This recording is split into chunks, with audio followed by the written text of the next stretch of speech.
Hello, our dear listeners. Welcome back to this episode of Scholars Path Africa. Thank you so much for tuning in today. I have really a special guest with me today, someone whose journey is inspiring academically and personally as well. Before I dive deeper into this episode, allow me introduce my co-host. Hello, everyone. Thank you so much for tuning in. I'm Immaculate, and I'm so excited to be here today. Plus, our guests, you're most welcome on this conversation, and we're looking forward to what you have for us today. Thank you very much. I am flattered by all the compliments. But my name is Hajat Ashura Navidio. I was my recent graduate in Masters in Pharmacological Sciences and a Bachelor's in Biochemistry. I'm glad to be invited here to share my journey with you, and hopefully it will be also a guiding path for you too. Thank you. To highlight more on what she has said, she has a bachelor's degree in biochemistry and a master's in pharmacology. Not only was she a student, she was also a businesswoman. So today we've brought her here to share her story, the experiences, the challenge, the lessons, and the growth. So please join me as we listen to Ashura's story in Algeria. To begin with, can you tell us a little bit about your journey to Algeria from the start here in Uganda when you got the scholarship? How did you feel? So that scholarship, it started when, as anyone in Uganda, when you're doing your finals, you're looking forward to getting the merit scholarship on government. But deep down, I knew I was not going to be on that list, if I'm being honest. So I kept on praying and I said, look, God, I need a scholarship. I don't know where, but I need a scholarship. So first of all, I prayed. Then, with time, word of mouth got through my dad, and he got to know there was a scholarship from the Ministry of Education, higher education in Uganda. People going to Algeria. So my brother had initially applied, and by the time he got to apply, it was closing. So I applied on the supplementary list. So I applied on the supplementary list of the 2019 Algerian scholarship. That's when I applied. And obviously, it was like a last minute thing. Everyone by that time was already admitted to a university. So I was definitely lost. I didn't think I was going to go to university at that time. So meaning you're at home doing nothing, was or you at had applied home. at some Ugandan university? I had applied to, I didn't get married. So that was like the first application job formed. So when I didn't get that, I applied for Makere. And when I applied, they wanted to do laboratory science. And they gave me environmental science. And then my dad asked me, Bakola Bicheb. And then I was like, I don't know. Because that's the question everyone asks. Because my dad is an academician. So he's like, I don't want you to go, study something, spend your time. And as was when given private, I invest money for a course you can't even explain. So definitely I was like, okay, I really don't know what the environmental science does. I'm like, yes. Because in high school, we had this thing where in senior 6, the final year, you would be taken around to see where you would apply for. So we had gone to Makere and we had seen that, environmental science, it's like this, public health, something. That's all the only thing I knew about, but I didn't know what they did. So I was like, okay, now I don't know what's happening. I sat home, people are getting hostels, people are like, where are you going? Where are you going? I have nowhere, I'm keeping quiet. By the time people were already having admissions. So, and people were asking me where are you going? I'm like, I don't know yet, I'm still applying. People are like, who is applying in August? August people are reporting. I was like, oh. So anyway, like since I was on the supplementary list, on the list that was filling up that already advertised scholarship, it was more of a faster process. So within a few minutes, we did the interview. A few weeks with the interview, we got shortlisted. We were told, oh, now do this. We started processing our paperwork really quickly. So it was definitely a breath of fresh air because I was like, thank God. God has answered my prayer. I'm not going to have to pay for tuition. When I was applying, I was given the option of science of nature and life. So obviously, just like environmental science, I don't know what they do. So I go to Google. I'm like, Google, what do these people do? I look through, I'm like, life sciences. It studies the way of life, how things do. I'm like, So my mom's like, you know what? You go and see what it has to do. God has given us the what? The blessing of you going to study from there. You go see and see how it can fare out. I did some research. So I looked around Google, obviously not getting a lot. Because all you're looking forward is you've got where to study from. And obviously you're excited. I'm leaving the country. So that's what you were thinking about at that time, basically. Yes. Ashura, before leaving, did you have like a plan B? If the scholarship hadn't worked out, what do you think you would have done here at home? I think my plan B at the time was I applied to around that time, 2019, Soroti University was opened. officially. So they opened, and it's the first courses they did advertise for were bachelors of nursing and bachelors of medicine. I remember applying, and there was too much commotion because most of us that had missed getting like merit in other universities were looking forward to Sorority University. I don't think I got, honestly. So I don't think that my plan B would have worked. I think I did a plan C. But I think now that you talk about Soweto University, I remember I also applied for a bachelor's in nursing, but I also think I didn't get because I didn't get any feedback from them. I didn't get feedback, and someone was telling me apparently they were buying slots because it was a new place and people were buying. Wow. I don't know how true that is, but people needed that spot, so people got. Mm. And that's why I know friends who did get the government scholarship that side, so there are people who did get. But yeah, that was my plan B. No, it was a new university, and of course, it was a new university. And if you had already missed that course, you're like, oh, maybe this one, Yeah. the pass mark could be lower because they know they want students, yes, so you because want they to want students apply. and all that. So now you're in Algeria, you're admitted into the University of Béjaia. Please tell us about your journey from your bachelor's to your master's. Our listeners would really love to know what happened from your year one to the end of your studies. So, first of all, going to Algeria, you're supposed to, one of the requirements was, since we are Anglophones from Uganda, we speak English, and Algeria being mainly a Francophone and Arabic speaking country, and the teaching language was French. So we were supposed to do a year of French. Fortunately or unfortunately, COVID hit, so we did not attend classes for COVID. So for that year 2020, truth be told, it was mainly being in the room because COVID, getting used to the weather and the food, but we're mainly inside. So I don't say I learned French in my French year. No, I did not. You didn't do self-study? Oh, wait, I did. Self-study, I did. yeah. No, it was COVID. You wake up, eat, sleep, wake up, basically, right? So I would wake up at 7. Now tell me why am I working at 7 in COVID? I don't know. I'd wake up and then read. By the time we had these books that the association had given us, USA had given us. So I go through the book. But you know, a language is a language. It's supposed to be spoken. It's not about reading and everything. I remember there are also some aunts who was trying to teach the new students French. Were you part of that He group? was called Isaac. He did try to teach us. He really did, Bambi. He would have this night lesson. But the problem is, for me, I was a Muslim, and those lessons were in Ramadan. Those lessons would happen during time for eating and fasting. So I barely attended those things. Or basically that. Or we also paid for some private classes when they tried opening up. Then we also had some other ancient, I've forgotten her name, but she was from Mozambique. So she was like, Anglophones, come, I'll teach you. Bambi, we tried, but things take time. You don't learn a language in like 2 days or 2 months. Yeah, constant practice. So after the French, the French ended around September. But still there was COVID. So by then the university had this thing of we're learning in phases. So L1, L3 go first to reduce the number of people in the university to control COVID. So we go. I'm like, yes, arise and shine, we go. First of all, I was in Béjaia. So the residence which we were staying at was a minimum of 45 minutes, 1 hour's drive to the campus. So if classes are beginning at 8, I had to be up by 5, pray, organize myself, be at the bus by around 6:30. The bus leaves at 7 or even earlier. I, truth be told, I'm not a morning person. Till now, those things really gave me a hard time. I feel like every day I would lucky have a breakdown because I didn't want to go to school. And it was cold. The winter. Very early in the morning. I was like, okay. So we would go. I go. I remember that first day of reporting, the bus driver came and looked at us because we're all like fresh meats, like, bam, these ones are new. How we go. Now we go. And I'm like, first of all, let me just say, for context, in Uganda, I'm considered light skin. In Algeria, I was the darkest in the room. So it wasn't used to be like standing out in like from just appearance and someone staring at you like this. It's the first day of school. You don't know anyone. You're trying to ask person in class. You don't speak the language. You don't speak the language. So you reach there. You're like, I'm looking. I remember my group was about S6. I'm looking for S6. People were like, S6. So like, here. I just showed them that. I'm like, yeah, it's here. Teacher was late. The teacher was teaching. It was a chemistry practical. And then the teacher was like, name these things, this lab apparatus, blah, blah, blah, blah. So he looks at me, it's like, you. And I look at him. Was the professor saying that in French or Arabic? I think it was French. It was French. They're like, name. Then he points at me, and then I say it in English, like, oh, you speak English. Now, obviously, now that alone is going to cause another form of attention. You're already the dark-skinned one, you're standing out. You don't know the language. You even speak English. Now that... And the fact that those people in Algeria, they want to learn English. They want to learn English. So now everyone wants to... So now some people want to be your friend, or some people fear you.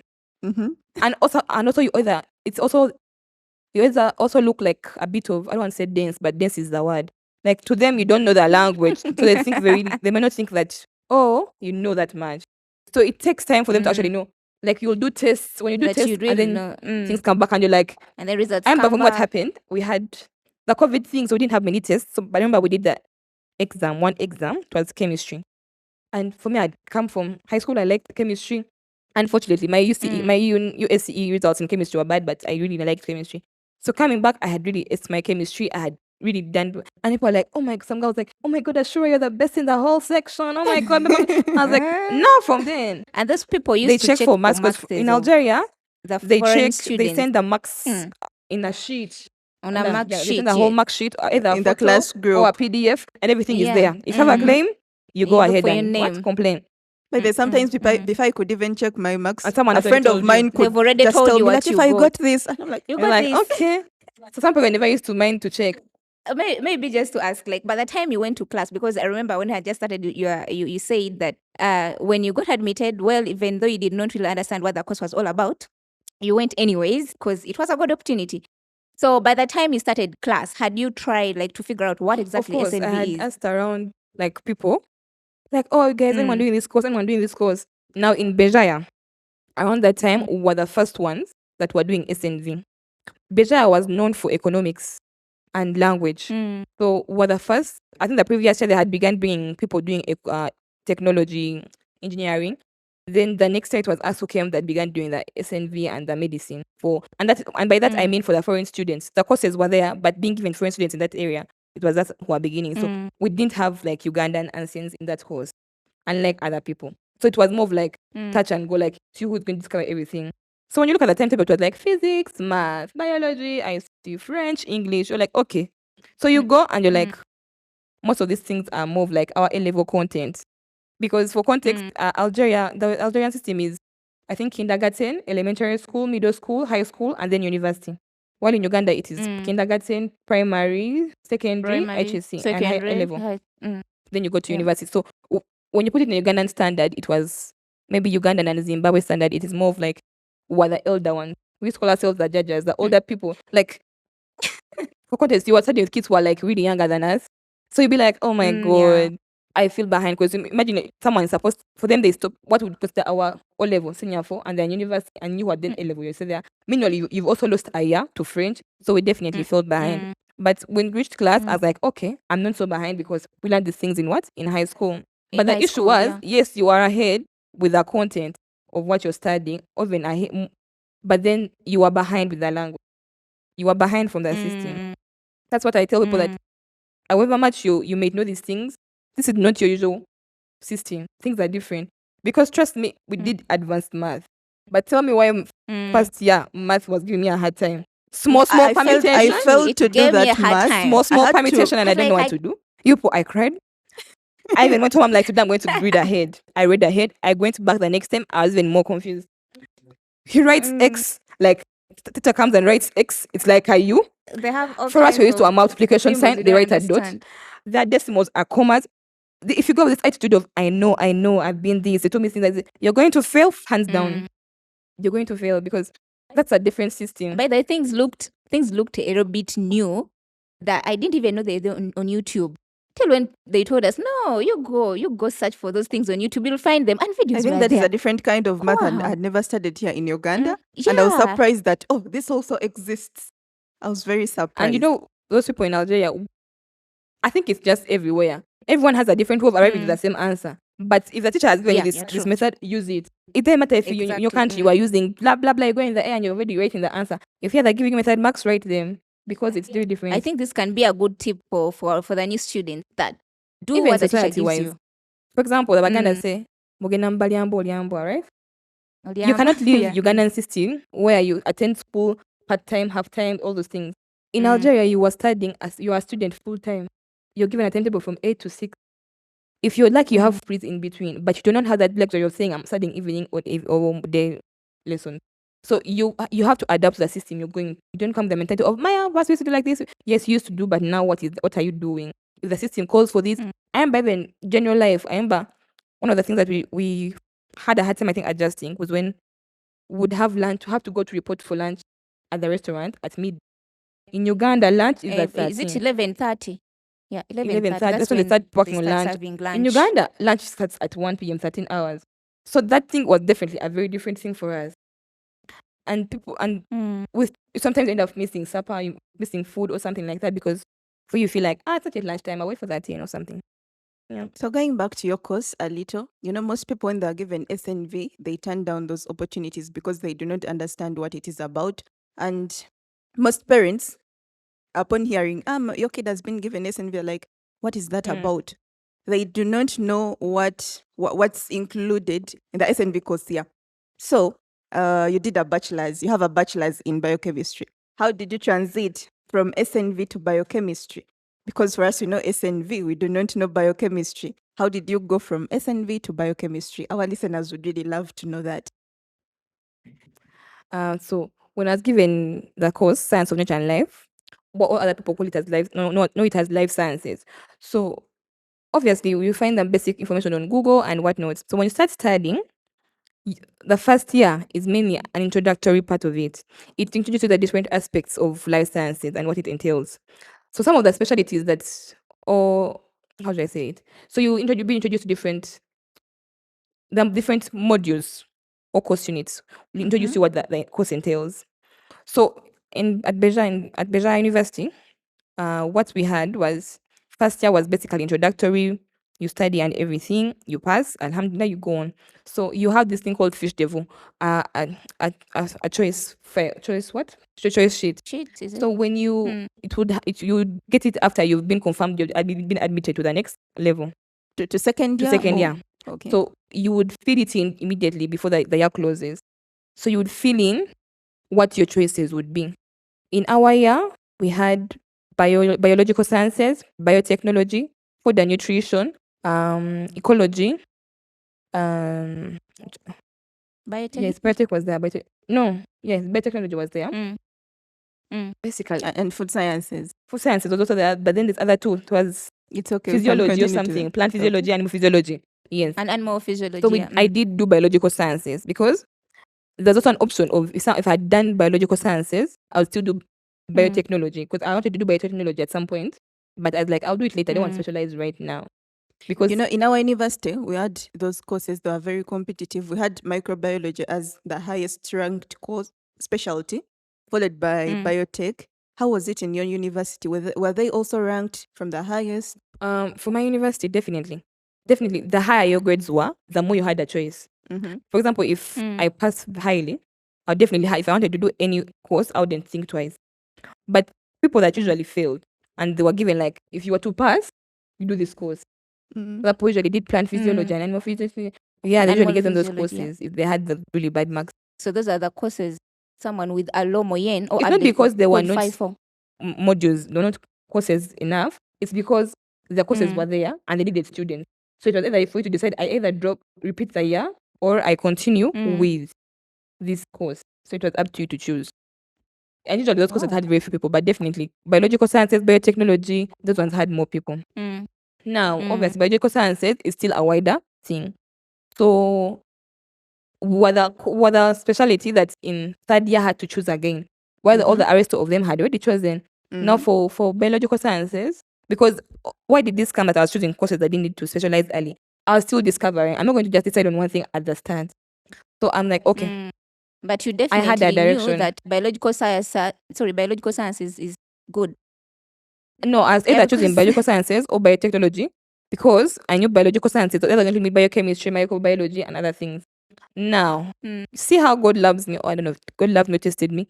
So as we were going in third year, then we had, for biological sciences, we had to choose either biochemistry, microbiology. No, we didn't have molecular. We had they introduced toxicology and they introduced genetics. Now, deep down, I knew I wanted to do toxicology because for me, I was like, I wanted to do toxicology, but I was aiming for it at masters. So I'm like, oh, now they're bringing back at what? At bachelors. I was thinking, because either I was thinking toxicology because I was like, toxicology was like, I was work forward to working like with National Drug Authority, like clinical trials, like from the word going, I wanted to be in the lab. Then I'm like, but toxicology is new. And I was also planning, I was like, if I'm doing it in masters, to even be better. and I wouldn't be like having one thing at a time. So I was like, okay. I was like, okay, now what do I have? So I was like, biochemistry, microbiology. As a genetics, I was like, no. Then microbiology, was like, truth be told, from being honest, I didn't do microbiology. I felt like I didn't want to name those different species. I didn't want. I felt there were too many. Then I'm not lying. I thought those species, Actually, that was going to be our next question. So I feel like she's and I wanted answering the it here chemistry part more. because And also, I think some of the teaching assistants had traumatized me during the exam. So I think we were doing the exam, and it was what did the first come? Usually, you're supposed to follow a sheet. She just coming, you enter. Then she screams at you, make this magnification. What are you seeing? And she failed me. She gave me a basic 10 in a TP. I was like, no, I know I've done better. So I'm like, and I wanted to do chemistry. I wanted to do chemistry. I wanted to be like the lab formulations. I wanted to do those things. So I'm like, you know what? Let me do biochemistry because I feel like it's better applied than microbiology. And also, there's some part of biochemistry where you can have microbiology or something. Because biochemistry is okay for me. At first, I thought biochemistry would be more in the lab. We are mixing these, blah. My love, biochemistry was not what I thought it was. I was doing biochemistry. Biochemistry had a lot of theory, and I'm not a good person with theory. So it had a lot of theory because you had to go into depth of how systems work, how the body works, how this reaction works, how this works. So that was mainly biochemistry. Biochemistry is mainly more into, for example, research and development and formulation. What do I mean? Like, for you to know how something works, you have to go to the small things of how everything works. For example, oh, the muscle is contracting. It contracts like this atom, myosin, acting like this, all these things. So definitely, when I did biochemistry, at first I was like, oh my god, this is a load. I have to cram all these things like this. But then after some time, I actually appreciated it because now I can actually sit down and explain, like, okay, now this is how it comes about. This is how it comes about. I was like, okay, now this is something I would really want to do. That's how I was like, oh god. So I think you've really explained as to why you chose biochemistry because that was going to be my next question. Because as you've said, biological sciences has a number of specialties: biochemistry, microbiology, and all the rest. And I was going to ask why biochemistry, not microbiology, and you've answered that. So I think you can maybe tell us, because I believe our listeners would want to know, like, where do biochemists work and what exactly do you do? Yeah. So biochemists mainly, if a basic research would show you that biochemists mainly work in places called CROs, clinical research organizations. You can work in a hospital, a laboratory, a medical setting, in the toxicology department or the laboratory department. You can do the analysis. You can also work in the research and development of different products because mainly bio related products. For example, if you are researching maybe a new product like for example, the way people are not modifying, but adding value to what? How do I explain this? For example, now we have a lot of value addition to add to biological things like plants and all that. As a biochemist, you would understand how this plant works, what are the principal actives, and how do you work around that. Like that's why you'd be mainly into. You work in places like academia, you work in pharmaceutical companies because this is why you work mainly. So even a biochemist can work in military. Definitely, military, definitely. Even places like government organizations, those research labs, we have those intelligence labs. You also work in those things because no one, right now, most of the most advanced technology is mainly with the military people by the way right now. So definitely, that's also a workplace biochemists can work. Have I mentioned academia? No, but Academia too, because you now understand these things more, like the depth of biochemistry. You're best to teach these things to like other people. Basically, those are the jobs for the biochemists. okay. So Ashura, you've mentioned all the different areas where biochemistry applies. And if you're to use your background or training in biochemistry, which of these areas would be of your interest? If I'm being honest, back in high school, one time my father asked me, what would I want to do at university? And I knew I wanted to do medicine, pharmacy. I think that's what I wrote. But when I reached Form 6, I was like, okay, I can't do medicine because my points won't be there. Now, when I saw that I could do biochemistry and work in a pharmaceutical company, then I was like, okay, now this is it. That's one of the reasons I did it because I was like, this can be in a pharmaceutical company, can be in an industry or anything. It was more applicable. So I really would want to be in the lab, but that's for sure, in a pharmaceutical company, in an industry. But I've also been looking into academia because Yeah. Why not? Why Because not? I can teach. Mhm. Hopefully, not You traumatize like people. doing research? Not really. I don't like reading. If I'm being honest, I You don't hate like reading. reading. Yeah, we should talk about that. Like, if earlier. I'm being honest, It's I like things that are summarized, and I think I would make a good teacher. Actually, I've made a good tutor before oh, that's nice. because I know how to simplify things. Because for me, if something gets too lengthy and you complicate it, I zone out. So basically, I like it when something is brief, straight, just brief to the on point. And things that are practical, like and hands-on. practical, exactly. Mhm. I don't want this whole 1992 all the things. I want something practical, something that you can replicate. So you continued from bachelor's degree to master's, but this time in pharmacology. What motivated you to go further instead of stopping at your first degree? And why pharmacology this time, not biochemistry? If I'm being honest, in my third year, I had like a low-key small mental breakdown because, truth be told, I didn't see myself doing masters. Mm-hmm. And then for us that attended Algeria around in our promotion, we had a few incidences with the ministry. In Algeria, we were supposed to be given upkeep and everything as per government because as the memorandum of understanding is that we go there to study, we don't do anything other than work. Yeah, true. Now, if all you're doing, you're being a student full time, 8 to 6, then you cannot work. You need upkeep. Now, deep down, you're like, okay, fine, we came here to study a bachelor's. Now you ask those who are back home, what am I coming back to? To do. Mm-hmm. The problem at that time is that there was a kind of a gap between the Algerians, the people who were studying the Algerian system and the Ministry of Education back home. Yes, the Ministry of Education was giving us scholarships to go to Algeria, but unfortunately, there was not much information that was given the ministry about the system we're going through.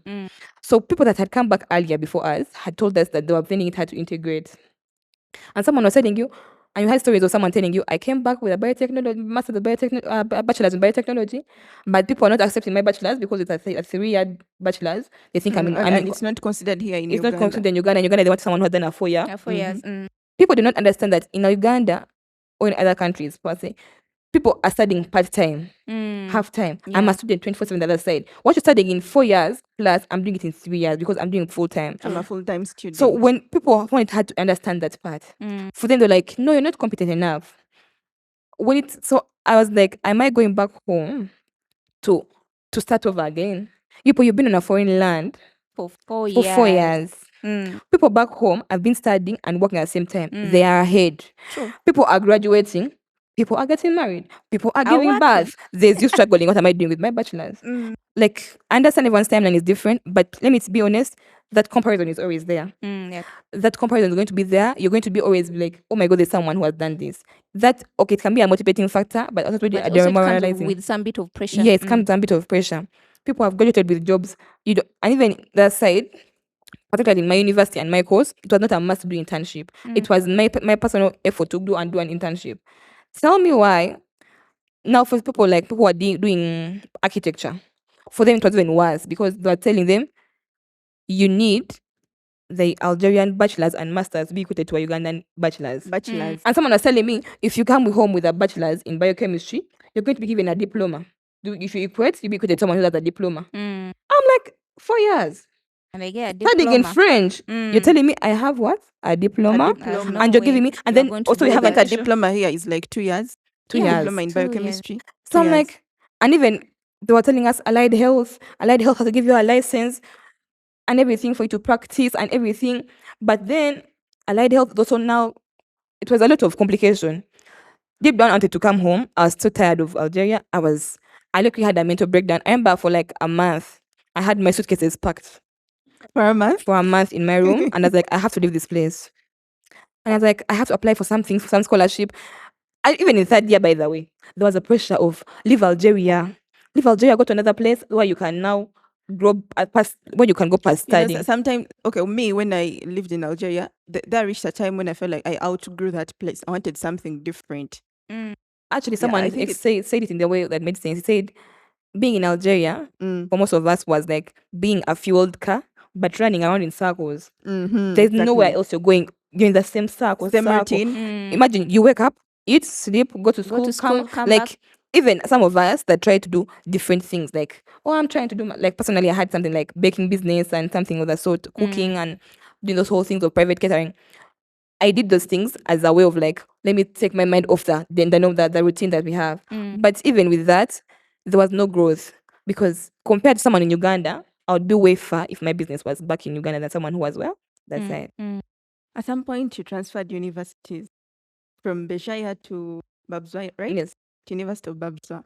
What led to that decision? And did you face any challenges transferring from Béjaia to Alger, academically, emotionally? What challenges did you face during that journey? Now, my transfer to Babzwa, as I said, at some point I didn't know. I knew I wanted to change the environment. I was like, I don't know what I want to do. I had my bags packed. You were So stagnant. so I had packed my bags and I was trying to apply for some scholarship, but then I didn't have the documents. And then someone said, you need an English exam. I was like, okay. So I was like, you know what? Let me transfer to Babzwa. Because someone had given me the idea, like, to put two different people on two different occasions. Like, Ashura, I think you should transfer. So the first issue was mainly for my business. They're like, Alger has more clients, Then like, Béjaia. more clients in terms of like this other people would want that. The officials would also want these things, and they'll be willing to pay for this Ugandan quality kind of things. So I'm like, because even my market in Béjaia had reduced, because people had gone home, and they were not bringing any new students who understood the things I was saying, that they were Ugandan and all that. So I was like, okay, now Algiers has more Ugandans, and it's at the center. I can distribute other wilayas and everything. So, and also someone was like, oh, yeah, that definitely the business part. Now, mainly, why was I looking at the business part? But for me to transfer, I looked at it because they were not going to be getting upkeep anymore. It was a way of survival. So I was like, if I'm staying here, I'm going to find a way of surviving. Because it was illegal to work. But then, if I'm doing these small things and I'm getting this basic upkeep, because if we're being honest, doing a master's anywhere else other than Algeria is like, it's like a leg and an arm, like being sold, like sell your kidney to do the master's. So it was a little discomfort of, let me change what I've been used to go somewhere else. It's a new environment, because there's a very bigger community of foreign students in Béjaia than in Algiers. It was a new one, so I was like, I'm living with some people I know. Béjaia had better conditions compared to Alger in some ways or the other, but Alger is a city. So I was like, look what, let me go. But let me try that business. It's good to start over in new environment. Yeah, and it also gave me I told myself, you know what? Let me start over. Let me give myself something different to live for, like not the normal routine I'm used for. Let me get something new to do, like every day. I'm like, discovering a new place. Let me see what the new restaurant here is. Let me see what the new policy, like something new, like something I haven't been used to the past 4 years. So definitely I changed to But Babzwa. how easy was that? Now the people who had advised me to change, someone else had done it before. Now, some of the things you just have to know how to do it for you to do them. Now, what happened is that in Algeria, there's something called internal and external transfer. Internal transfer is when, for example, you want to change from, for example, there are people who do, I think they begin from ST, Technological Sciences, then they can change and they transfer and I think do another course. No, I think people begin with geophysics, or some people begin with physics and branch into geophysics, can branch into ST, the geophysics, and do the mining kind of thing. But that's within the same university. Same university. That's an internal transfer. Now, external transfer is when maybe people be around the same course, but different university. Because maybe now most people that used to transfer to Babzwa, it was because the specialty they wanted was not at their university. Now, Babzwa had the most specialties. So when I transfer, first of all, when you're going to transfer, one, make sure you're among that first 10% or 15% of your class. Usually considered the grade A. Why? Because they want someone who is doing good to be transferred. So your results definitely matter to have a choice. So the person who was like, oh, you can transfer, sent me a link. Like, where they transfer? Here's the link. So I transferred. I applied. I'm like, so I was applying for the scholarships. I'm like, I want to leave. Because everyone was leaving. So I'm like, even me, I have to leave. So it was the only thing that actually went through that transfer among the applications I made. So deep down I was like, you know what? Since I'm going to be in Algiers, I'm going to be doing what? Applying for other scholarships. And I remember in particular, I was applying for the Cambridge scholarship. I was like, I want to apply for this one. For something as master in pharmacology or something. How did that go? First, wait. That's another heartbreak of its own. But right. I did transfer, but I knew I had to do pharmacology from the word go. Because it was actually the whole course is supposed to be called pharmacotoxicology. Because pharmacology and toxicology are one thing in one. Pharmacology is basically how different drugs and things relate with our body when they're inside. Toxicology is mainly how, if if they're taking the right quantity or wrong quantity, it's how they react with our bodies. So it's basically, so people just say pharmacological sciences to make it short, like one thing at a time. So I was like, I wanted to do that because remember I told you I wanted to do toxicology earlier on. So I was like, okay, you know what? Since I did do it in bachelor's, I'm going to do it at master's. Now I wanted to diversify my CV. I didn't want to have biochemistry and then biochemistry. So I thought I did biochemistry and applied, and then I did pharmacology at master's. So that's why I did the transfer and why I chose pharmacology basically. So for the transfer process, I mean, it's make it sound easy, but it's not. You see, one thing about now if systems in Nigeria is that they have where things go. They know you're supposed to do this, this, and that, and that, and that. Okay, fine. I did the transfer. I was accepted at Babswa. Yes. But to be officially admitted, I need, for being a foreign student, I need an authorization from the ministry to study from there. Or else I wouldn't be allowed to study. So now the authorization, sorry, I was going to say in French, but that paper, that document takes time because many people are applying each year to go to those things. So, and unless you have it, nothing can be processed. And Algerian officers are quite slow. And they're slow and they know what they want. Exactly. Moi, this document, c'est pas ça. Je voulais autorisation. C'est pas ça, ça c'est la ministère. You got the woman, she's like, non, vous attends. Ça se prend 2 mois. I'm like, 2 mois, I'm not eating food. 2 mois, I'm not eating. Hey, like, demain, inshallah, I'm like, no, come back tomorrow. I'm like, no. So, I don't know if I should be sharing this trick, but at some point, you have to lose a little bit of aura points. Yeah. I went to the ministry at some point. Like I had been told, okay, you can be doing class and everything, but I did not have. At that time, they had just introduced what they call Progress. So Progress, it was basically the website or the platform where you would have your ID, your inscription, your food, your transport, everything. I didn't have any of that. So I was having a hard time entering the residence because entering the residence is the facial recognition. I'm not in the system. I always have to explain to every new guard why I don't have a system, why I don't have a card yet. I have to, when you enter school, 7 a.m. you're late, someone's asking you for your card, you don't have a card, I'm showing her later. Which at the point where the ladies just laughed at me like, oh, for you, we know you enter. Yes, and when I got a card, they were so happy for me. We had suffered. So I did the transfer in September. That's when school was beginning. By August, I was like, okay, enough is enough. Enough is enough of suffering. I'm not getting food. You go for food, you go among the last people. They're telling you no. I was like, no. So I go and I go to the ministry myself. Meanwhile, it's even not allowed for students to go. I was like, listen, I've applied for this thing last month. It's now a month and I'm in urgent need of it. The new system can't let me use anything of the services. I'm having a hard time. I can't be given a group. Or my marks cannot be entered. Yes. And the funny thing is just a matter of putting in the system, blah, blah, blah, and you're done. But I do not say that they're not working because I entered that office and they had a lot of paperwork, a lot, which is understandable because it's a ministry working for thousands and thousands of students. I understand. But I had to go and cry. I told her, Wallah, I cried. I'm like, listen. She's like, you got your ambassador supposed to come, your attaché. I'm like, we don't have attaché. I'm like, please. I cried. They're like, okay. I cried. They worked on me. I left my authorization. The next week, I had everything intact. Let me tell you, when you know how to do paperwork, when you know the steps, emotions aside, being a victim aside, if you know what to do, and I tell you, I need this paper, look for that paper. True. Look for that paper that people work on you. Look for that paper, go during the time they're supposed to work. And also, people forget that however much you're entitled, like you're supposed to be given that paper, like I know you're supposed to get it and study, but also the way you approach these people. The way you approach these people, yes. Because one thing I have learned as a foreigner and being back home seeing foreigners, people sometimes say statements that you feel are mean, but when you say their perspective, you understand. What do I mean? In Uganda, you hear people say, but they were we see ya. We like, go back to your country. Which is hurtful to say to hear as a foreigner. But in being in a foreign land, And then you get to understand and then you start being entitled, someone can get to say that statement to you. For example, when you come back in Uganda and you see foreigners in the busiest parts of Kampala, like taking up the good spots and everything, people obviously are going to feel that resentment. Like when you go to other countries, for example, in Algeria, I don't know if maybe it's an Arab thing, but those people have this thing, Omuntu Wafi, like our person. But in Uganda, I don't know if it's just Uganda and other countries like us, they could just say the visitors. The visitors get the better deal, end of that deal, which is not fair. So I understand the resentment some people would feel for the foreigners. So that's why I'm saying, like, you know that you're not in your place, it's not your home, you're on a scholarship. So you have to know how to approach these people. Be like, look, I'm a foreign student. I start the residence. Year in, year out. I have nowhere to stay. I can't enter the residence. I have nowhere to eat.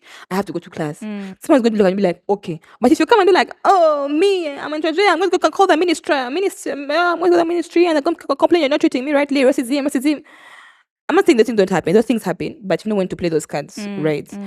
So that if you know one thing about transfers, you have to know how these things work. Because one thing that usually happens people that disturbs them is people do not know how to. They don't have that And I information. think for the rest of the paperwork, because foreign students would do a little bit extra. Like you have to I feel put like in, the go to those problem right offices now. every day. I feel like right now the problem is with most of these scholarships is that we have people that are supposed to be in charge that are ignorant of what happens. We have attaches that do not know How the the ministry systems, operates. how the system of the country works. Because if I'm having to explain every time that no, this is what my course does, this is what you're supposed to do, I need this document, and then someone's telling you, I'll go try and see if I can get it for you. Like, I think that's the thing that's usually disturbing from the Ugandan perspective. Even with the ministry back home, I think that's the issue that we had, explaining to them how the systems are different when we were trying to tell them to equate our documents to their rightful equations. Because then it makes sense, because you think I'm studying for 2 years or 3 years, I don't have the qualifications. But yet, when we go down on paper, I do have the qualification, or even more. Even the training is still Even have the training is the yeah. same, just that it's a different system. Because you do not know it, it means it's not worth it. True. And I think people need to be educated more on these things. People look at other things that may not be trivial as a statement. Because people, when they look at scholarship, they think, oh yeah, funa sente. They don't think that this person is studying in a foreign land, there are no jobs, and they have to keep up with everything. At some point, I felt like we were just being given that money for our mental health. That money, true. trust You need me, is something going to to keep make you your day going. and your year. You Because know? those 2 years we didn't get money, I've seen people really break down.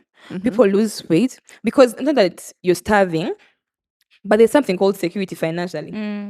If I have to be there and I'm like, oh my god, my residence permit is expiring next month, where am I going to get the $50 to do 6K. this work? You're like, oh my god, I need to print my memoir, and you're like, I need this, I need this, I need transport, to go for internships. I need to go and for I need internship transport. And food, because and food. You can't cook every, you know you can't eat The- food all the time because believe it or not, yes, you may spend years, but then I mean you're going to get used to all that food there. People, let me tell you, your stomach, for example, now from Uganda, if you don't know, when you go to Algeria, I don't know if it's a French system or it's Algerian system or Arab system, but they're mainly a soup based kind of cuisine. They have very amazing soups, shurba, oba, all those things. But their carbohydrate is what? is it still too much? Because it's No, bread. it's bread. So you've come from Uganda, today you have Irish, tomorrow you have matoke, tomorrow you have cassava, tomorrow you have potatoes, tomorrow you even change how it's There is cooked. a variety. There's a And then in variety. Algeria, you're going to have bread the entire week. You're going to have bread the entire month. week. You're going to have chicken, ekutuke, and you're like, enough is enough. And then at some point you're like, okay, you need to buy these things. You need upkeep, like for just basic things. You're buying shower gel, you're buying all these things, sanitary towels, Vaseline. So all these things take money. And for someone who's studying full time, you're not allowed to work legally. Why do you think someone's going to get this Going to money? get them. Even though you have savings, it really drains you out. So you have to put consideration with these things. I think the Algerian government should consider that. Okay, besides students having those small skills where they can earn from, the government should also consider letting them have those student jobs. Like, I think it will help. So depending on the think- education system of Algeria, since we are studying full time, I don't know whether I also maybe understand for why. holidays. I understand think. why. As I said, it's for example, I explained the part of those people's system have those things of my person first. Omuntu wange worker is first before the other outside people. I understand the concept of no foreigners working. Why? Algeria has one of the most educated people in the world. But there are no jobs. In that right now, they're even telling us our final year projects, our thesis and all that. All we had to do was like they're advising us do startups. Yeah. Do startups because if you do a startup and it is really approved by the committee, the state gets to fund you to start the startup. While for example, now for us coming from Uganda, as I said, when we were studying with those kids, I felt like those kids are young. We felt like their perspective on life was different from us. But we felt like we have to chase this, get the books, get the bag and everything. For them, it's like, we are studying, we are living our life. So I understand where they say that, oh, not working. But I feel like the Algerian government did good by us. Why? The Algerian government understood that we were foreign students and they usually gave us accommodation even during the summer when we're not being supposed to be accommodated. They give us accommodation, they give us food to cook for ourselves. Something that is really nice. Because even back home in Uganda, even though you have government merit, you don't get to start the residence during the holiday, you don't get to get food or anything. Which I really appreciate and we are thankful for. But if the memorandum of understanding between the two countries is they don't work on condition they are supposed to be given upkeep from home. Whoever is in that agreement, parents, ministry, whoever it is, if your ministry has said we shall be giving this money according to these regulations, yes.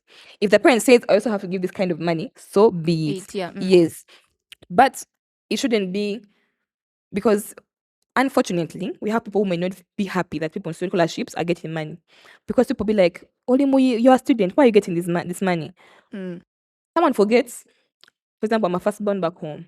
When you leave your country, when you leave home, someone knows you're going to make home better. They start looking at you. Now, if I may not necessarily be sending anything back home in terms of money or anything, but I will be a less burden. True. I wouldn't want to say that we are burdens, but be a less something. I'll not be something that they have to worry about. Like, Ashura tiny tuition, but be tiny, no. They know she's sorted. Because either I'm going to be able to fend for myself, or the agreement that you signed was like, this is where you're going to be getting the upkeep from. But now that it's not there, you find someone saying, you're a student, you're not supposed to be getting this money. You're like, but I need to have upkeep. Someone's like, no, you don't want it. That upkeep could really actually help. Healthcare in Algeria is quite expensive. It is expensive. Apart from the general things. Yes. There's a lot of specialization. So you end up paying a lot for the specialized care. Because you're going to go to the general hospital until you go to this place and they check you this. So imagine someone who's not getting money from the government. And also, a humble request to those that go outside. It may be the case of Algeria, where even someone maybe can work. Even those countries where people can work, mainly in Europe. Excuse me. Sorry. The cost of living is extremely high. True. Exactly. By the time the person is working, they're stressed about rent, they're stressed about insurance, transport, taxes, groceries. And you're like, okay. And then there's also black and tax. then you still have to sit in class and then perform. someone's thinking, and has sit in class and perform. Then there's someone who thinks, you're getting double lie, Everything is okay. because you posted like a photo. There's a perception people have here that the moment you move outside Uganda, you have money. Yeah. They do not care what you're doing, whether you're studying, whether you're struggling They're not even like, don't. how are care. you? The moment they say like a nice photo, the lighting is bien. Paco Sente. That's what Paco Sente. Which, by the way, if you have that money, you would want to give your loved one. You would want to give. You would want to give your loved one. And even though, for example, whether you're getting the upkeep, I don't know if it's just some of us who think of it. Like, for example, if I got $100 for that month, and I'd be like, okay, this month I won't have to pay for police. Or I won't have to buy. You don't buy Vaseline every month. It takes a time. So I'd be like, this month I have extra 10K. I'd be like, by the way, let me call my sister and be like, let me top up on your pocket money. Like, I can do that, but I'm not going to be like, okay, now you have allowance set on me every month. No. I think that's something people forget. Even these scholarships that have that upkeep that comes, people sometimes get overwhelmed and don't know how to act. People forget that this money is meant to help you academically. So people forget to be financially literate about things, financially literate. For example, if you get money, it's supposed to be helping you with your finances academically. Some of you, for example, you're going to do computer science. You have to buy a very high a PC with a very high processing power. Not like some of us who are doing SNV, that most of the time we are using our PCs for what? For movies. It's just until master that I actually began using my PC for like, okay, now I'm doing bioinformatics, I'm now giving attention like this. So you have to be really, really wise about the way you spend your money that you've got financially. Invest in the internship. Some of the things need money. For example, my transfer, I needed money to do the transfer. I was shifting from a different wilaya. I needed money for the transportation, the different movement. Now you need this document. Go bring it. Go bring this document. Go bring this document. Now do this. That also happens. That's another thing that people forget, mainly. That also these things, whatever it is, mainly you're there for education. That is your main goal. Everything else is temporary.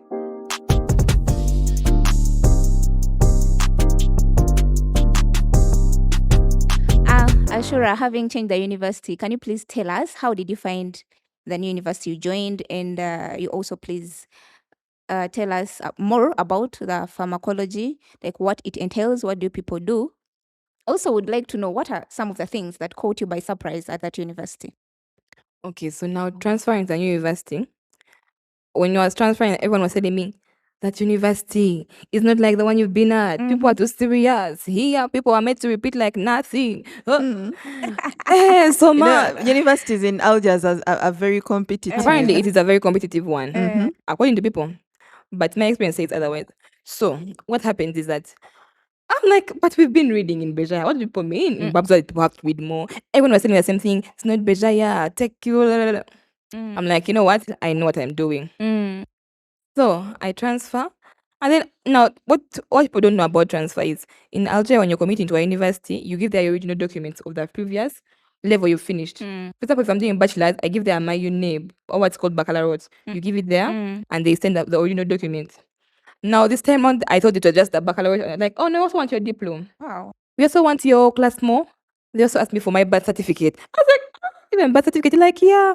I was like, this is new. I asked everything, they sit in the document and sit in the file.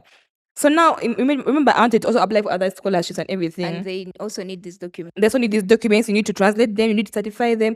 I couldn't do that. So that's how I lost. Like, I was like, okay, you know what? This has gone. I can't do that. Apply for that scholarships. Let me settle for this one and study and, move on. So that means it could be an advice to the students in Nigeria to always keep their documents in a soft copy.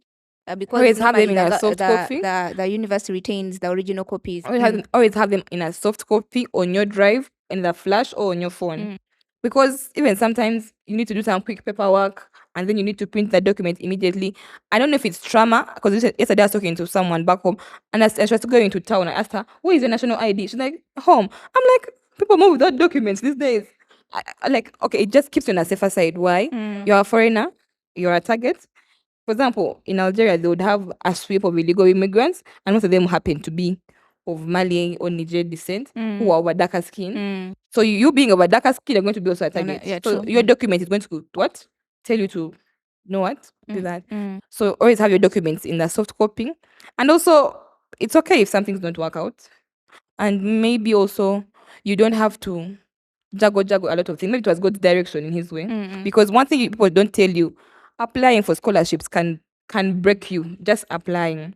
You need the English exam. That's some good money there. You need to insurance. You need application. You need So this. some even ask for application Some fee. application fee. Some of them want you to go to some weird Motivation documents. letters, You translated motivation. You have to prove you know documents. this. You Essays. Amber, I tried applying for an internship and they asked me internship.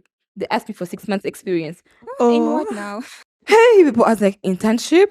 And it was that kind of application where if you do not meet that specific qualification, they tell you, try again next year. Not even wait for an email. They'll tell you, you're not eligible. Bye-bye. That was it, basically. So, yes, the documents being held was definitely a shocker, but I was like, okay. Then, obviously, the system was, okay, in Béjaia, they were more of they more spoke more of Kabyle than Arabic. So during class, they did speak more French. So going to Algiers, it's adults, it's mainly an Arabic speaking place. And you'd sit in a 3-hour lesson and someone is speaking Listening Arabic, to Arabic. looking at you, getting lost.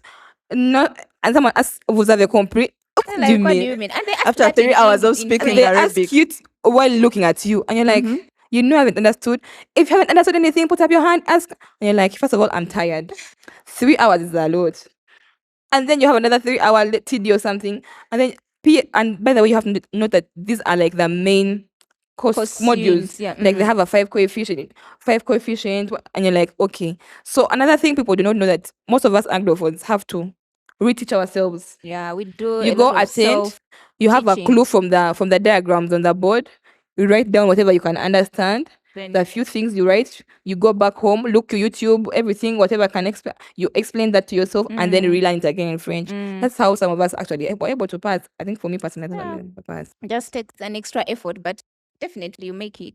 Yeah. Yeah. So about the course, about the pharmacology, like what does it Pharmacology. entail? And Pharmacology was actually a blessing because I'm like, thank God, it's what I expected it to be. It was like it was exactly what I wanted it to be. It was into the regulation because deep down I wanted to work and I still want to work. Let me just shoot my shot. I still want to work for things like National Medical Store, National Drug Authority, UNBS. Those are the things I was targeting to work for. That's because I'm like I wanted to work in regulation, formulation. So I was like, now when I went into pharmacology, you know how these things work. You know how these drugs work. You know how these different things work. For example, we would even have to study about.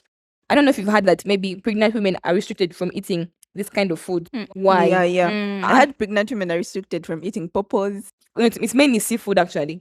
So they tell you if someone is going to eat seafood, this is the amount they're supposed to eat. How much are they supposed to eat? If it's a craving, how much can they eat daily? If you're developing a new drug, how is it safe? How does it work? What is the dose that is safe? What is if it's a paint, okay, how is it formulated? If it's applied, are people going to be affected by the because it has to be harmless to the people. Exactly. So that's what Auntie did about like it was very diverse about pharmacology, very diverse. The different perspective, pharmacovigilance, pharmacodynamics, everything was exactly what I wanted. Like actually what I wanted to do for my thesis was I wanted to do pharmacovigilance where I was going to study the effects of natural medicines because it was more applicable back home. Why? In Uganda we have a lot of natural medicines, but we don't have regulation for them. That's not something that so I wanted to do something, but unfortunately I wasn't able to get a spot with that, so I did something different. But pharmacology was everything I wanted it to be, and it still is. Still looking for opportunities because we just recently graduated this year. Inshallah, we shall get something. God give you one. I see Ashura is enjoying our podcast, and so far she has really told her story, and I think our listeners are tuned in and following her story. Aside from school, you are also running something on the side. Can you tell us how you are able to balance studies and also those simple side hustles? Not to sound illegal, but we like, for example, as I said, you have a routine. So for me, I don't like routine like that much. Like you need a break from it. It gets too monotonous and gets too much. So I used to have I still do have a passion for baking. So I began baking cakes, but cakes that were more of a Ugandan kind of taste because the Algerian cakes are a bit different from what we are used to. So most people would want something that they can relate to. I decided to tap into that because I like the whole cake thing, the whole. They have more cream than cake. Yeah, they had more cream. They were too moist for sugar. Too moist, and the sugar for most people was not that. It was a lot. Actually, I didn't even begin from cakes. People think I begin from cakes, but I actually began with samosas during COVID. I began samosas because I used to make samosas as a pastime because I was waking up at 7 in COVID. I don't have books to read. I'd wake up and read my French. When I feel like I can't understand anything, I would stop and then sit. So I was like, you know what? Let me start making samosas. Boys don't like to cook. It is hot and everything. Quick snacks that they are familiar with. So really, the samosas were really doing something. And also at the time, we were not receiving money. So it was a nice way of getting upkeep, keeping myself busy. Then after some time, it began a way of like my routine. That's a stress reliever. Like I would do it because I liked it, and I would. Obviously, the small money would come and do like the essentials. I used to know that the money that used to come from the samosas would do like essentials. Then I began tapping into cakes because it was more of like a passion and I like the cakes. So I began doing the cakes.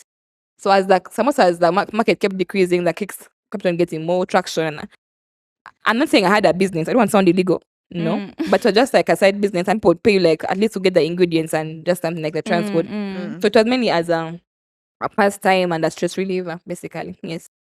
So it was more of breaking from the routine. It's something you did as a hobby. Yes. And then but you are also earning from exactly. it. I got some money. In the long run, that money actually did help me push to the masters when we're not getting any upkeep. For example, someone who had like a birthday, I would make the cakes. If someone needed help with something like personal cooking for like an event, I would like help prepare the snacks and everything.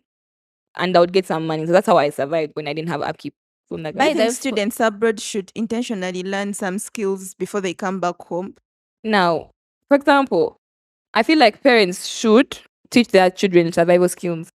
Because even when you go to Algeria, and yes, you're privileged enough to have the restaurant next to you, there's a time when that food is not working for you. Trust me, if our bodies can adapt, but there's something they are used to. There's a time you're going to miss food at the restaurant, you're going to come back late, you're going to miss lunch, you're going to miss supper because of your schedule, and you're going to have to cook. You can't be that person that is always not knowing how to cook. I remember when the students that came, I told them, please learn the skill. Be it a boy or a girl. For example, the boys, you have to learn how to cut hair, one or the other. Because the hair in Algeria is not the kind of hair they cut here. They have different clippers and everything. Same with the girls, you'll have to learn how to braid your hair, how to take care of it. You have to be intentional about those things. When it's a skill, you can get money from it. Because if someone is plaiting your hair, that's That's time Even and makeup everything. for the girls. Even makeup people we really have we have those now birthday shots. People, it's now a trend. People go all these lives. This come as they might start as small hobbies, but actually end up becoming survival skills. If you Yeah. like the nails, learn how to do them. If you like the things like washing, I know you can have washing machines and everything. You can And people who have perfected them are actually doing well in Nigeria, especially now that the foreign community is becoming big. exactly. Yeah, so people who know how to braid hair, people who know how to sew, the tailoring services. Exactly, that's people so are making good money. People who know how to, you said, yeah, baking, cooking, baking, then cutting cooking. hair, all those things. Yeah. Because And also those people, you find people who learned those skills, who mastered them, they save a lot on their boss, on their Exactly. Yeah, they do. stipend. Because you're just using this money you're making from the skill you learned. exactly. And you're saving this for bigger investments or bigger projects. Even though you want to be a bit of extravagant, that's money aside. That I remember I had a friend should do makeup, really really nice makeup, and she'd be like, I'm broke and I've seen a nice bag, I like it, I need clients. 3 clients, she's getting the bag she getting wants. money for the bag. But I also learned that I don't know. I had to learn how to gift myself, and it's because of my business. Be like, but I'm working. I want to tell about myself something nice, and I'll be like, let me take myself out because there's nothing. Even though you're getting bows, but the money you've earned just tastes different. That I'll be honest. It may be 2,000 dinars, like roughly like 50,000 Ugandan shillings, but that's your money. You made it. Tough gut. Wala kugamba ko, like you are the person. So I definitely used to like that, and it also just gives you financial stability. Like I have something. Like if a bad day happens, and there's, for example, you'd get sick. Just getting consultation, that's okay. And Algeria, they're not like backward dead doors. So compare no. You buy take the the whole full full dose, full dose and extra. But they told you the whole thing. So in a way, those unexpected expenses. Expenses come in, yeah. A phone, for example, now I had a phone, and unfortunately my screen got damaged, and I had to get a lot of money. That was an unbudgeted but it was a lot of money to get that whole. Even my phone, the first time my phone got spoiled, part of the money that I used to buy the phone was courtesy of my working, because we're not getting money and I needed a new phone. It was because of the working that actually helped me have that money aside. Even actually having a saving culture. You can't be spending every money you get just because you are sure that I'm going to get $100 every month, and you're like, I'll be spending. I know I'll get next month. Anything can happen, and by the time that money comes, it's already gone. So, as I said, people have to be financially literate, and there's also life past Algeria. People forget that. There's life past Algeria. Algeria, as a foreign student, can be a very, very big bubble, a very comfortable one. Because the way they treat us is very, very heavenly, better than the way they treat us in our schools back here. I'm not even exaggerate. They treat you very well. By the time you start thinking about coming home, you even get depressed, because now you're getting in the real life of hustling and having consequences of all these things. But you have to be wise enough to know that however much I'm in this comfort ends. So It is Yeah, temporary. while you're on that topic still, can you please tell us how studying in Nigeria changed your perception about life? some people are naturally privileged, so they won't see you. Because when you used to study with the Algerians, be like, people are studying for free. You're being paid to study. And you see someone not coming to class. They're telling Ashura, send me the notes. Ashura, when was that? Said, I can't come to the school. Help me send this. And like, By the way, some Algerians could come and they're like, oh, we're just coming to school. We just enrolled to university. We just want to get that government that's money. government money and everything. Because there's a time the independence, I don't know which year, independence happened, and the presidential decree of President Tebboune was everyone that has a university degree or a high school diploma is going to be released from prison. And I'm like, Oh, wow. in Algeria, if you don't have that, you need hands. Because I know, for example, now in Uganda, we can be like, before you leave it, you can be like, you can't know that you have good weather. You can't know that you have nice food. It's until you leave and be like, oh my God, the food. Oh my God. Someone said like the grass is always green at the other side. It's Till never. when you taste it. Till you taste it, because it's never like that. Then, that one thing people forget, that you're not the only ones going there. Yeah, true. You're going to get very, very many different cultural experiences. From the fellow Ugandans you've gone with to the different people you've met. Let me tell you, by the time I left, the people I was hanging out the most with were Nigerians, Tanzanians, Kenyans. But I can tell you, I also had some traumatic experiences from people who I thought would have same things. Like, you have a roommate, she's Ugandan, and she traumatizes the life out of you. You have a roommate, and you then get a friend from Nigeria who would love you. from heaven and earth. Like those things happen. Like you get people and you're like, okay, alhamdulillah, like this experience, the diversity there, the different foods you try, the different people you meet, all those things are things you experience. Then also you get to experience that some things not that serious. Pipe down. We as we said, we had French here. We might have had a year behind, but that mean we are falling behind in life. God's plan for everyone is different. So if for you you've had a dead year, it's okay. Someone is going to be like, oh, but at least you did from abroad. You've learned a different language. True. You have interacted with different people. You've made different friends. For example, if I need something from Nigeria, I know, I can call someone in You Nigeria. have If I someone need to someone, call. yeah, I know. For example, also the different perspective on life. Mm. For example, even small talks, you can talk and someone be like, oh my God, we are so different. I remember I tried explaining to my Nigerian friend.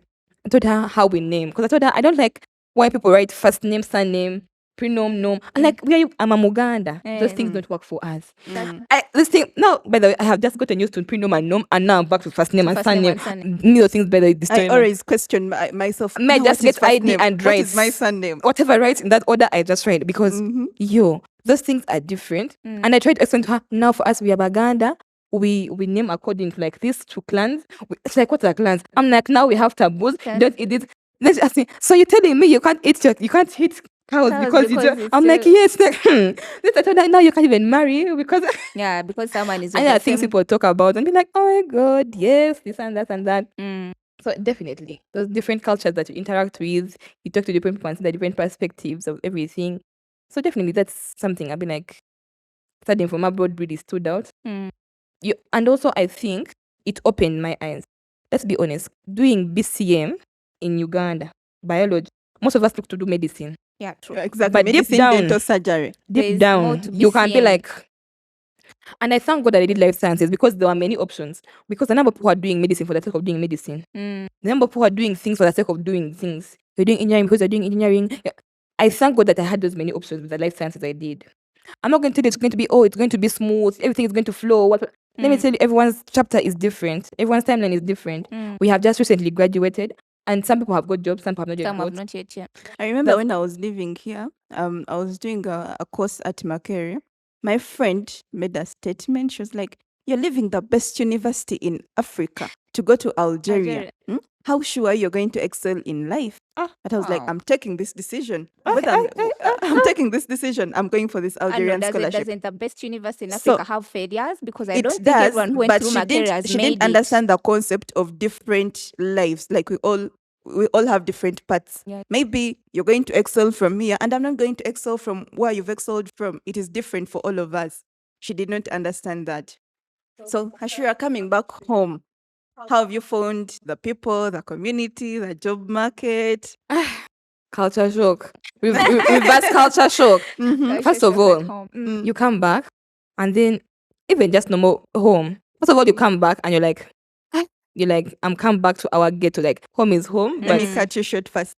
When I came back home and I was just at the airport, I've moved out with my luggage. It is a different kind of breeze. that's breeze. Yes. But the culture shock of our I mean, not actually my airport, but I was like, Uganda is Zabo, but we need to do better. Like now you start seeing the different perspectives over where we can improve because we've come far as a country, but we can do better. That's a fact.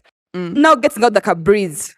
Then the joy of finally 5 I'm years, home. 6 years, I'm seeing my mom. I'm seeing my my brother. I cried. siblings. I was like, okay, I was talking the whole journey. I was like, I'm back to our bad road. My mom's like, Khaled Dayo. I was like, I'm just saying, but fact is, Algeria has infrastructure. Yeah. That's Exactly. people, even the road going to a farm. In the farm is better than the Can road be I this use. small. I mean, even the smallest. Even though it's Maram, it looks okay. It is very fine. It didn't get No potholes. no potholes. And these are things you look at me like, our country can do better. Yeah, we It's need not to that do because better. we are poor, no, but we can do better. You come back and be like, okay, electricity. You're like, you say I bake, but as like I'm getting a gas oven. Water. Do you remember time in Algeria when you survived when you went a day without electricity? My lord, there would be a whole riot. Someone tells you, you madam, we have our phones. You have And to meanwhile, cook. that has happened after like 2 years. 2 years. I remember the only time we and they even experienced informed you that. that we are having what? What's it called? What's this thing called? Of What? I remember the only time we had a Servicing. load shed. a load shed. It had rained and the pole had fallen. So the entire city didn't have electricity. And they fixed that in a few hours. Yeah. But in Uganda, we can take a week. Let me a tell full- you, I came back and then my dad told me, oh, in a power bank. I was like, what? I have, like, Then my sister like, electricity goes every night, like 3 times. It stabilizes at around 9 p.m. I was like, Ooh. no, you people. In Nigeria, anytime you wake up, you can charge, even if you're running. My like, fridge never went off for like 5 months straight. I'd be like, I made too much first. I did first for like 2 minutes. I'm like, I'm tired. I'll do first again. I put it back on. You people, these days you put on your fridge accordingly. Is there something getting spoiled? Yes, you put on. Like, then you have to look at the things like the expenses are different. The value of money, as certain electricity. The electricity is not stable in Uganda. Like even at some point it rained, small rain. We didn't have electricity for 3 days. wow. Apparently, about the transformer. transformer is sensitive. I was like, are you being serious? Like, it's just 3 days. Calm down. We've been here for 2 weeks. I'm like, and you're like, God. People, I'm like, okay, on a serious note, people work online. Sometimes they're using Wi-Fi. You need the electricity. You need to charge the electronics. What if I'm baking and everything is working? Like, all these things and have to be put in perspective. Like, you have to now adapt. Now, even remember back that side, I was the hot cake. Ashura has the best cakes here. Ashura has the best what here. You want to do. And here, Right now, I'm looking for customers. By the way, guys, can't support me. we Just are aside, charming. that's aside. But I remember telling me, you have to get used to the place afresh. Yeah. It's not that Uganda you still used to know. It's like settling You have in to, because again. I have like, she's like, now the things you've been making, the cakes you've been making are for elites. But now you have school children as your market. You have to make something that fits within their budget and you're making money out. Like you have to start afresh. This thing of I'm going home. Yes, you're going home, but it's not the home you left. Even living for a few months, things change. There's a whole system without you. Everything is different. The way you used to do things. You used to waking up in the morning and saying, Salut, bonjour. You're coming back either day or see you time. Kneel down, my people. You've been living alone and now my you're back into the family You house. put that living alone part. Even right now, I still have a hard time because you have your days. I was even telling my mom last week, I told her, "Mommy, do you know what they call lazy days?" She's like, excuse me, lazy days. They want to cook. Yeah, you you just know, wake up and you just scroll want to your be that more day is just bed. goes like said Allah will take a while and you because it's like, what do you mean you wake up and you just don't do Parents just anything? wake up. So They like just very doom early in the scrolling. morning. So wake up, you do this for your plan. I'm going to do this, and just be like, no. Then you have to do another million things for your plan to do. Okay, I'll do this, and then you have to do other things, which is also something you have to get used. Algeria, you've been used to doing studying, go to bed, you scroll and you do things at your pace. at your pace. You wake up at 7 or at 8 or whatever time. I mean, you're alone. You so are alone, You 'cause eat whenever you want. Or by the time I came back don't from cook. school, I slept. I woke up at around 11. I didn't sleep again. I began preparing beans, cooked, general cleaning. At that time, no one is telling you anything. But now you're in your father's house, you can't go back far. You're knocking at what? Midnight. You cannot Even just sit in people the sitting sleeping. room and just scrolling You on your can't phone the entire You day. have to wake up, prepare for other people food. Breakfast, you cook, clean around, dishes, you're no longer living that solo life. And You have to now be like, okay, now the other people in the equation. What other thing mainly? Job market, let me tell you, I'm still getting shocked right now. We're trying to go through it, but job market is not easy anywhere. Jobs are scarce. Jobs, there's always one step further to make it hard for you. Applying for jobs which require 2 years experience. Because what do you mean I'm applying for entry level? I'm actually graduate trainee and you're telling me I should have experience. I should have internship. Internship, you want experience. What do you mean entry level someone? And this should be a request to all employers. Let's be realistic. You didn't wake up one morning and you had experience. yeah. You had to start somewhere. But the current situation is people want people that already have the experience. You do not want to take the time to actually educate someone, yet someone to attempt to educate you. These things are a cycle. Someone has got to learn from someone. Sometimes you have the skill, but you only need a little time to be Exactly. trained, and you fit well into that job Exactly. description. And even though I tell you I don't have the experience, it may be a good thing because imagine someone comes in the experience that is going to tarnish your institution. I'm going to come with the thing of they went to money. This is how I know it. So I still need you to train me how you do it. That's what my mom has been telling me. I have to telling her, this is my recipe. This is the recipe people love. She told me, but this is not the recipe that's going to be working. You have to adjust what works for the people here. And that's what I apply to people. You're not giving people a chance to actually get the experience. Someone was complaining that people in Uganda are well educated, they're very intelligent, but now we have the hustle mentality because that's what we are being pushed to. We are, because right now someone tells you go apply for a bachelor's, it's not enough. You go do a master's, you're too qualified. Till now you don't have the experience. Like, I'm looking for the experience, it's one but you're not thing even after giving. another. It's one thing after another. But one thing I'm going to say, we keep praying. God knows the best Yeah, timing. true. Because when getting the scholarship, God brought it at their own timing. At a point where we felt like, oh, maybe we didn't have something going on or anything. But right now, God's timing, because you, first of all, you didn't, most jobs in Uganda do not even take the time to tell you, oh, you didn't make the application, we won't take you any further. They'll tell you, if you don't hear from us, consider yourself unsuccessful. So it's a lot of uncertainty. You don't know where to go to. It's about throwing your stones everywhere. Everywhere you can, you have to. That's what I can basically say about job employment. We will have a lot of beautiful insights to share. Unfortunately, we are coming to the end of our episode. But before we close, Ashura, please, would you mind giving our listeners, to someone who is going or who has gotten a scholarship to go study in Algeria, just a few brief advices, and also someone who would want to do the same course you did?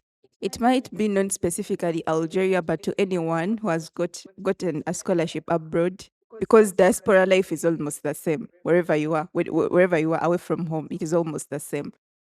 So, any advice to our listeners? The basic advice would be pray. Then, if you can reach out to anyone in that specific country you're going to, please do. Why? There are different things you have to prepare for differently.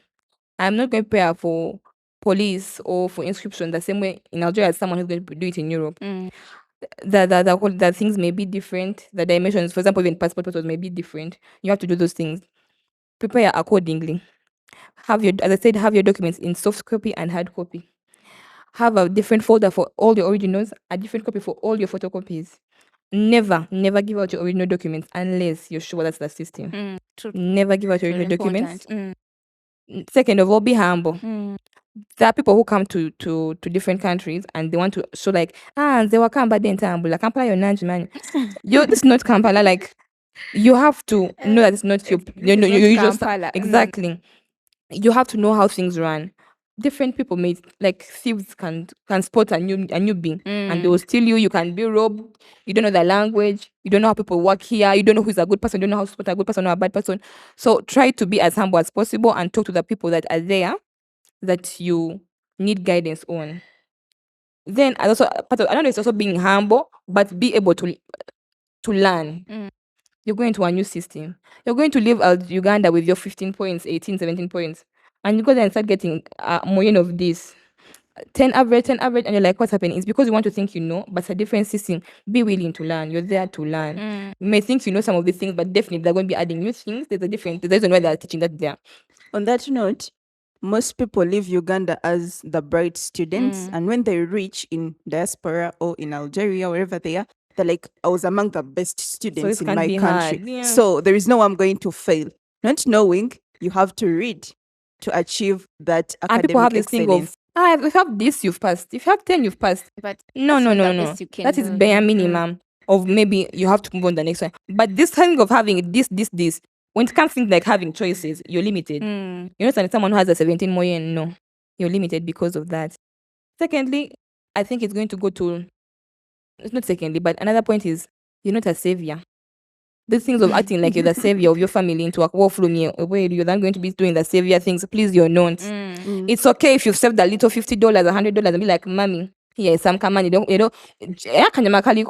okay. So literally, they're acting like the heads of their Yes, you family. get excited for the money. You be like, oh, finally. They've I've made already it. started assuming responsibility. Yeah, you assume responsibility. No.